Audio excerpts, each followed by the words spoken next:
হাসনাত আব্দুল্লাহ বেঁচে থাকতে বাংলাদেশে লক্ষ লক্ষ হাসনাত আব্দুল্লাহ রয়েছে, বেঁচে থাকতে এই সংস্কার কার্যক্রমের যদি বাধা বিশেষ করে সচিবালয় থেকে আসে সেটা কঠোর হস্তে সেটাকে জনগণকে সাথে নিয়ে সেটাকে প্রতিরোধ করা হবে। সচিবালয়েও দেখলাম আন্দোলন হচ্ছে, বিক্ষোভ হচ্ছে, এনবিআর সংস্কারও বাধা দেওয়া হচ্ছে। দেখেন, আমরা আপনাদেরকে বলতে চাই, যখন 5ই আগস্টের জুলাই গণঅভ্যুত্থান চলছিল আপনারা কিন্তু কালো ব্যাজ ধারণ করে শেখ হাসিনাকে সমর্থন জানিয়ে আপনারা হচ্ছেন অফিস করেছেন। আপনারা কিন্তু এখন আপনারা হচ্ছেন হুমকি দেন যে আপনারা হচ্ছেন অফিস চলতে দিবেন না, আপনারা হচ্ছেন অফিস বন্ধ করে রাখবেন। 5ই আগস্ট কিন্তু আপনাদের এই হিম্মতটা ছিল না যে শেখ হাসিনার চোখে আঙুল দিয়ে শেখ হাসিনার ক্ষমতাকে প্রশ্নবিদ্ধ করে আপনারা কিন্তু তখন কেউ পদত্যাগ করেননি।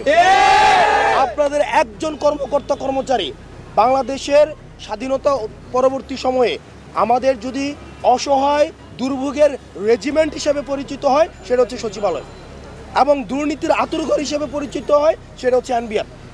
সেজন্য আপনারা আমার বক্তব্যকে যেভাবে ইচ্ছে সেভাবে ইন্টারপ্রেট করতে পারেন।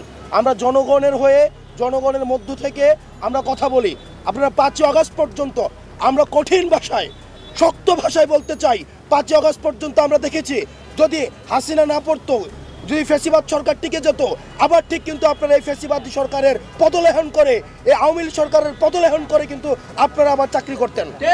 সুতরাং আপনারা যদি এই 5ই আগস্ট পরবর্তী বাংলাদেশে আপনারা জনগণের মুখোমুখি দাঁড়িয়ে আপনারা যদি এই সরকারকে আপনারা হুমকি দেন, ধামকি দেন যে এই সরকার সংস্কার কার্যক্রম যদি করে থাকে তাহলে সেটিকে আপনারা বাধা দিবেন, আপনারা মনে রাখবেন এই জনগণ আপনাদের বিকল্প খুঁজে নেবে।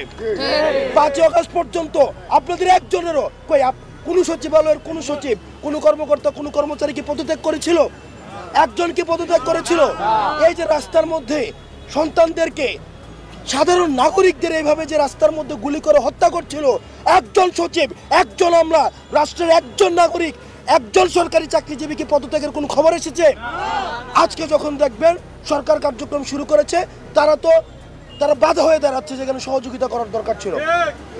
আমাদের জীবন থাকতে আমরা স্পষ্ট ভাষায় বলতে চাই, হাসনাত আব্দুল্লাহ বেঁচে থাকতে বাংলাদেশে লক্ষ লক্ষ হাসনাত আব্দুল্লাহ রয়েছে, বেঁচে থাকতে এই সংস্কার কার্যক্রমের যদি বাধা বিশেষ করে সচিবালয় থেকে আসে সেটা কঠোর হস্তে সেটাকে জনগণকে সাথে নিয়ে সেটাকে প্রতিরোধ করা হবে। আপনারা এটা ভাববেন না যে আপনাদের বিকল্প নাই, জনগণ বিকল্প খুঁজে নেবে। সুতরাং সরকারকে সহযোগিতা করুন, সংস্কার কার্যক্রমকে সহযোগিতা করুন।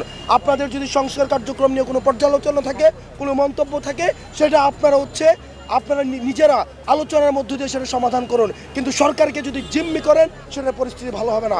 কারণ আপনাদের এই হিম্মত ছিল না, আপনাদের এই ধরনের কোনো হিম্মত ছিল না ফ্যাসিবাদ সরকারকে প্রশ্নবিদ্ধ করার।